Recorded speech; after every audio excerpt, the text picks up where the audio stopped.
Hello, my name is Katie Courtney, and I will be discussing the serious condition of congestive heart failure.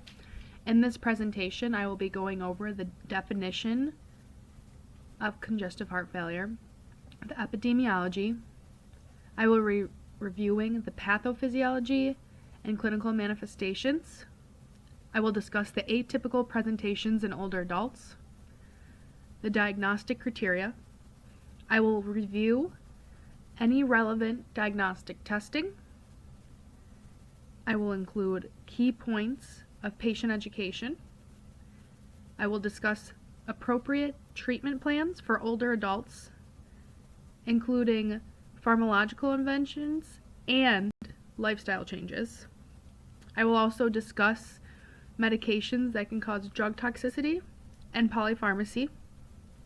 And then I will go over and I will review recommendations for follow-up, referral, and community resources. At the end of this PowerPoint, I will have 3 questions to promote discussion.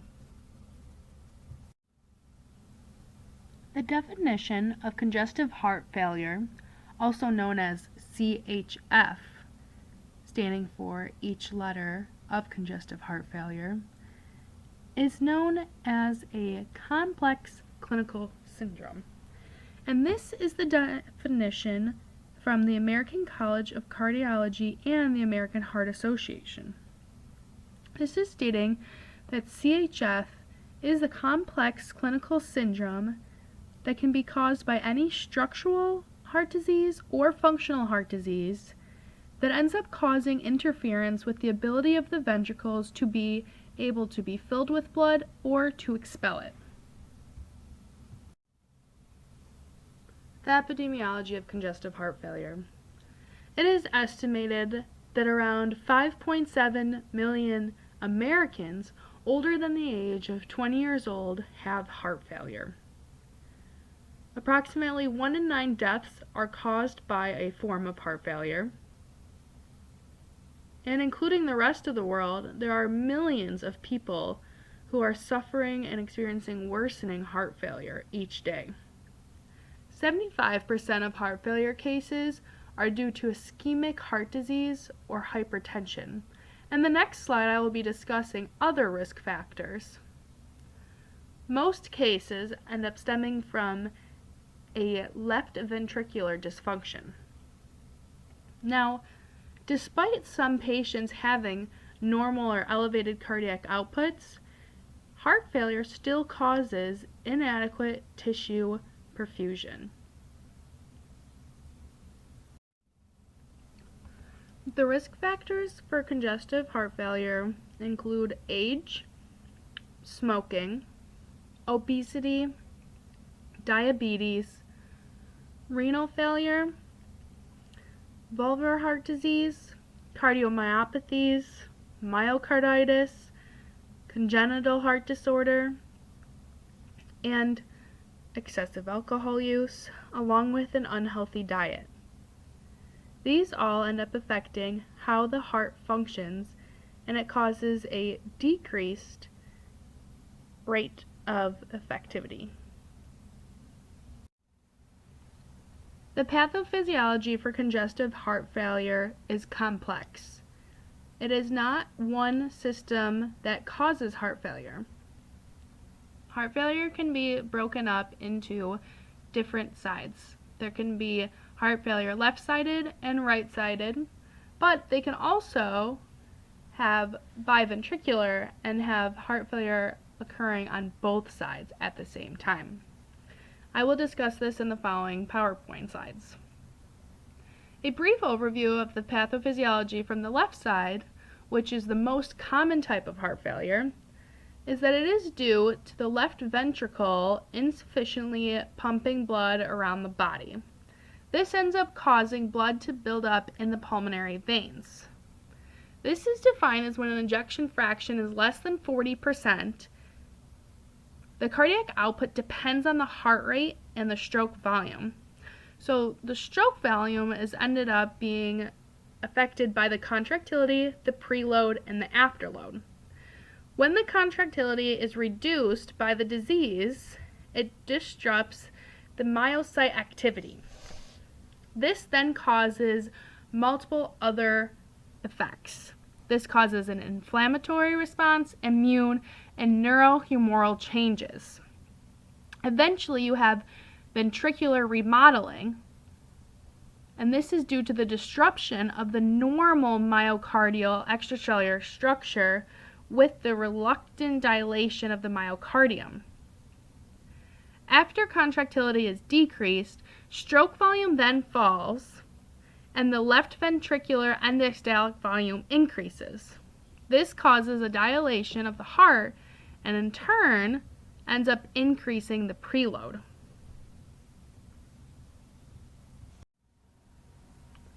Right-sided heart failure can occur with left-sided or independently. Right ventricular heart failure is described when the vessel becomes too weak or damaged to work efficiently. This could happen after a heart attack or other heart disease that damages the ventricle. Eventually, the ventricle is unable to pump enough blood to the lungs, which then causes the blood to back up. The veins start to swell, and they have increased pressure. And to release this pressure so that the heart doesn't have to work so hard, it pushes the fluid out of the vein and into the surrounding tissues.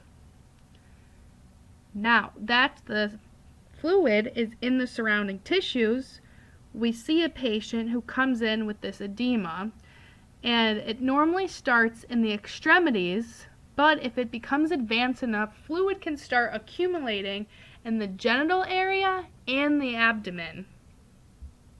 This then can cause a patient to have swelling and shortness of breath.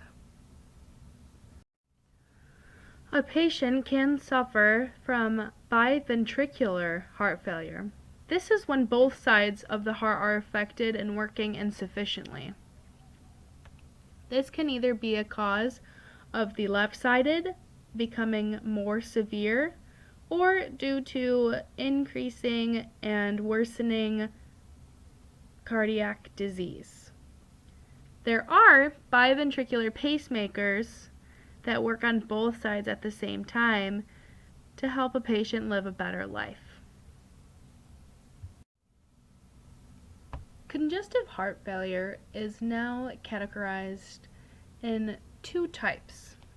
There is the ejection fraction is reduced, and then there's also heart failure with preserved ejection fraction. So with the left side, you have the reduced ejection fraction. So this is due to the heart muscle becoming weaker, and it is no longer able to pump enough blood around the body when it contracts. And due to this, the organs in the body don't get enough oxygen because they aren't getting enough blood. Since there is a lack of blood, the ejection fraction is reduced. The other type of heart failure, it is able to preserve the ejection fraction.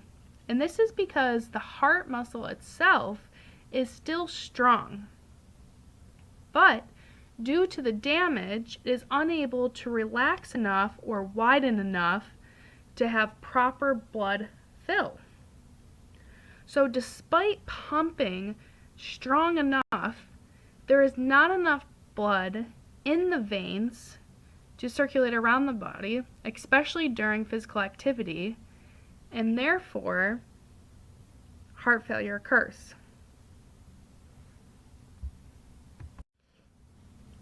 Clinical manifestations of congestive heart failure of the left side include shortness of breath, trouble breathing, orthopnea, so trouble breathing while laying flat, frothy sputum, this is due to the backup of fluid, fatigue, cough, and decreased urine output. I included a quote from Schwinger's article that states heart failure is present only when symptoms are apparent. I felt that this was important to recognize with patients because unless you realize and you are actively assessing your patient, heart failure is something that can be missed. And so as a provider, we need to be vigilant to make sure that we are looking out for these symptoms, because with older adults, it could just be that they are starting to become more fatigued, or they started to develop a cough and we don't have a cause for it.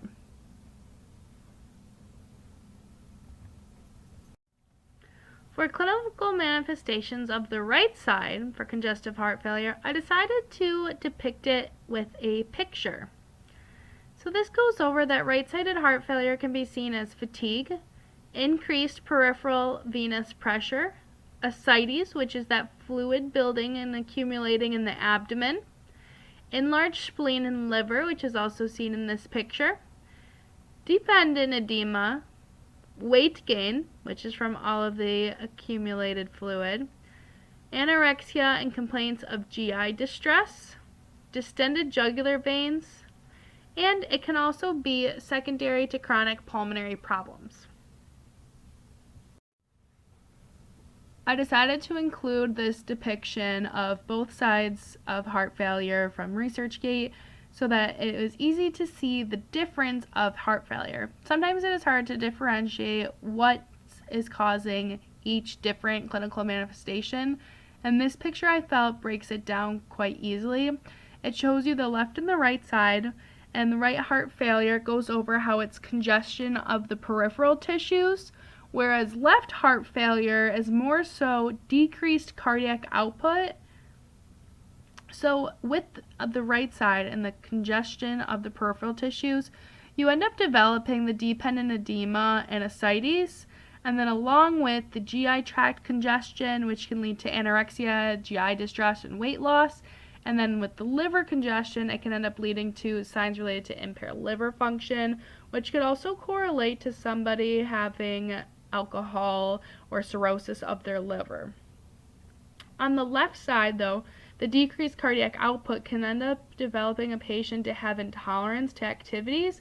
So somebody might complain that they're just starting to feel a little bit more fatigued, and that would be a sign to start looking out for heart failure and to send them in for some blood work.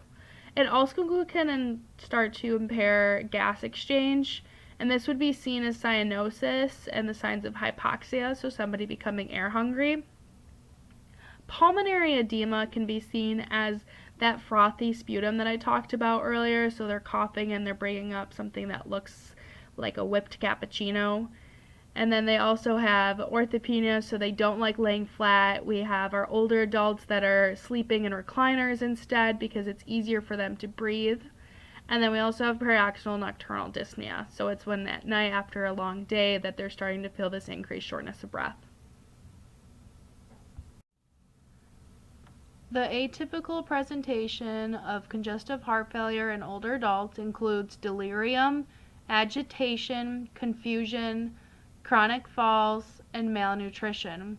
This is due to the lack of blood circulating and therefore the lack of oxygen, which can lead to hypoxia.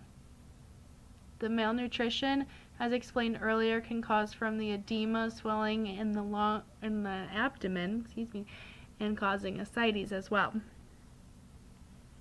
Patients with congestive heart failure are known to have delirium, especially if they already have a diagnosis of dementia.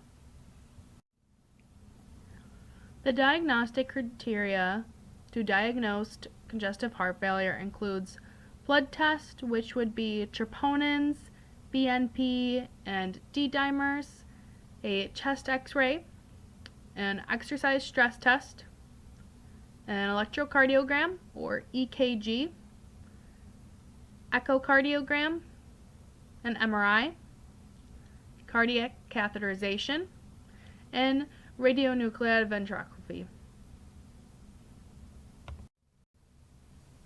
There are genetic testing and screenings for congestive heart failure.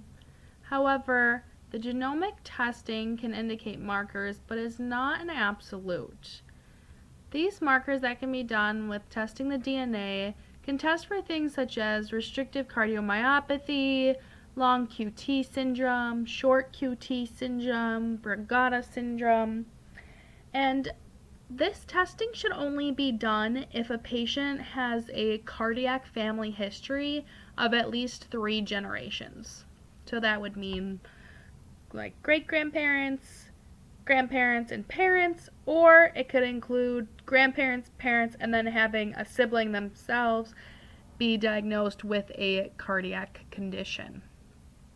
If you end up having somebody who comes back and has genomic testing and is positive, then they should be further counseled on next steps that they can take. Patient education and making sure that your patient understands the diagnosis that you are giving them is very important. I think that especially for the elderly population. The first half of the patient education is the medical aspects of it, where this person and patient may be getting treated and placed on different medications that they have not been on before. And so it's really important to tell them that the medication needs to be taken daily or it's not as effective. Finding out support systems and making sure they set up their medications so that they don't end up missing doses. And that the important part of it is that if they're running low, they need to notify for a refill before they end up running out. I'd also warn them of the side effects of medications, with one of the risk factors being hypertension. We want to make sure that a patient's blood pressure is not going too low or they're getting dizzy, making sure that they're standing up slowly. The other thing is we're going to be testing blood work with BNP, and so we will be following up with them. And we need to ensure that they are continuously getting these tests done so that we can have an accurate description of how their disease is progressing. And then the big thing is speaking up if symptoms worsen. Elderly are normally afraid of speaking up due to loss of independence, but it is important that we are monitoring them and that they feel comfortable stating if anything else is going on or if their condition is worsening. The other part of patient education should be holistic, or really focusing on the person as a whole and not just the medications that a provider will prescribe. And so this would include a low sodium diet, but most importantly, they should be avoiding malnutrition. So if cutting out salt completely is causing them to eat less, then they should work with a dietitian to figure out other options or have a supplement in their diet. We want to avoid malnutrition, especially in the older adult population. Also, we want to screen for depression. If somebody is becoming less active due to their increased work of breathing or fatigue, this can easily lead our adults into depression. And so this is something that we should make sure that they're aware about and that it's a common thing and that there are resources for them. I also want to encourage them to stay active as possible, and they should be monitoring this. If they start noticing they normally go for a walk around the block, but it starts getting more difficult, this is something that we want to say that stands out. That is a red flag to them that they should talk to their primary care provider about. And then also I would encourage using assistive devices. With the fatigue, it can cause more falls, and so we want to ensure that the patients are safe and using any assistive device that they need. We also want to, as I talked to earlier, monitor their changes in breathing. So again, if they start noticing that they have to take rest more and are just having a harder time getting that full breath or feeling dizzy, then they should, again, notify us. The changes in weight, if somebody's weight is going up, this would be that like peripheral edema where their body is probably having a backup and the heart's not working properly and it's pushing out fluid into the extra space. So this would be a sign that their condition is worsening and something that we need to check and adjust their medications for. Their comorbidities can also aid in the progression, so we want to make sure that they stay on top of their health and that we really monitor their other diseases too and not get blindsided by the heart failure. The treatment plan is similar to the patient education, where there are lifestyle interventions that can help with healthy living habits, and those include eating a healthy diet, maintaining a healthy weight, being active as much as possible, without pushing themselves to the point of exertion, stopping tobacco or limiting your surroundings of being around other people who are smoking, as that puts a huge strain on the cardiac system, and then either limiting or completely stopping any alcohol use. The main medications prescribed for congestive heart failure include diuretics, ACE inhibitors, beta blockers, mineralocorticoid receptor antagonists, nitrates, and digoxin. Diuretics help to relieve that extra fluid that is caused in the lungs and the legs by that extra spacing. The ACE inhibitor helps to lower blood pressure by widening the vessels. The beta blocker can help slow down the heart rate and lower blood pressure. The nitrate also helps to open up the vessels and therefore lowers the blood pressure. The digoxin, as I was learning in nurse school, is like Hulk. It helps the heart to pump stronger and harder. And the mineralocorticoid works as an antagonist with the diuretic, and it helps to get rid of the extra salt and fluid as well, but it helps the body hold on to potassium. A patient may be on a few of those medications and may only require a couple, but something that as a provider to look out for is drug toxicity. And one of those is digoxin can be very toxic to patients, and patients normally start to report a yellow-green discoloration, some cardiovascular palpitations, dyspnea, and that was something we'd want to look out with. It can also start with just a simple gastrointestinal upset. If a patient is on too high of a beta blocker, it can cause their heart rate to be too low. And then if they're abusing the nitrates, it can also cause their blood pressure to lower and can therefore increase their risk of falls, dizziness, and other injuries related to that. So polypharmacy is definitely a big issue to look out for in these patients. If a patient is newly diagnosed with congestive heart failure or is being discharged from the hospital with this symptom or worsening symptom and medication changes, they should follow up with their PCP in 1 to 2 weeks, and they should call them sooner if symptoms are worsening or if new symptoms begin. It's important to remind the elderly to speak up and to remember their follow-up appointments. It'd also be important to stress the importance of the follow-up to ensure that their heart rate, their blood pressure is where we would like them to be, to continue to monitor this and make sure that it's not progressing further than needs be. When a patient has congestive heart failure, it means that they have a complex cardiac syndrome, and they should be referred to a cardiologist to further evaluate their condition, who can also go over an echocardiogram, an EKG, and will better be able to diagnose this patient. The patient should also be referred to a nutritionist or a dietitian to ensure that they are planning healthy meals and are eating a healthy lifestyle that will not worsen their condition as a high salt diet could, along with other foods.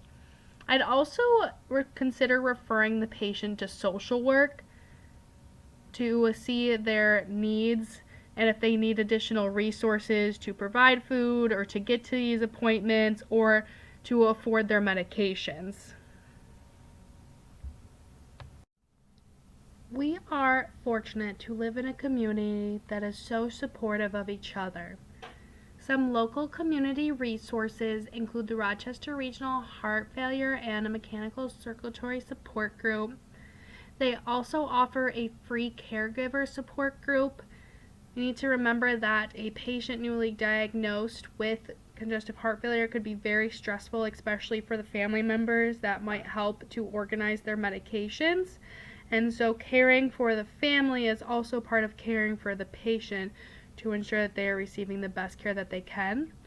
Lifespan of Greater Rochester also has an office specifically for the aging, as they refer to it, which can provide many additional resources that are specific to each patient's needs.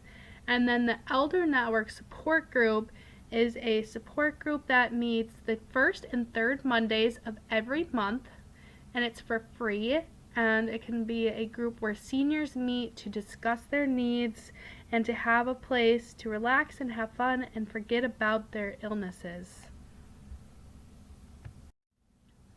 Discussion question 1. What should you, as the primary healthcare provider, do first if you start to suspect heart failure in your older adult patient?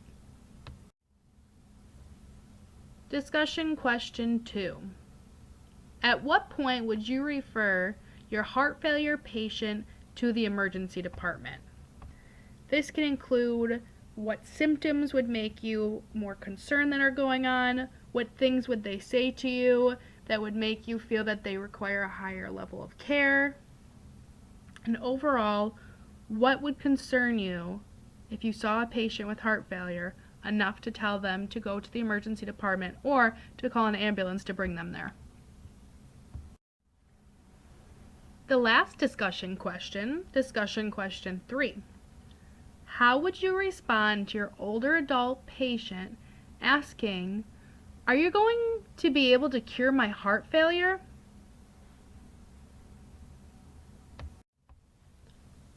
Many references were used to provide an accurate presentation on congestive heart failure. Texts that were assigned to our class were used along with other scholarly articles. Thank you for listening to my presentation on congestive heart failure, specifically tailored to older adults. I hope I was able to provide additional information and expand your knowledge on congestive heart failure.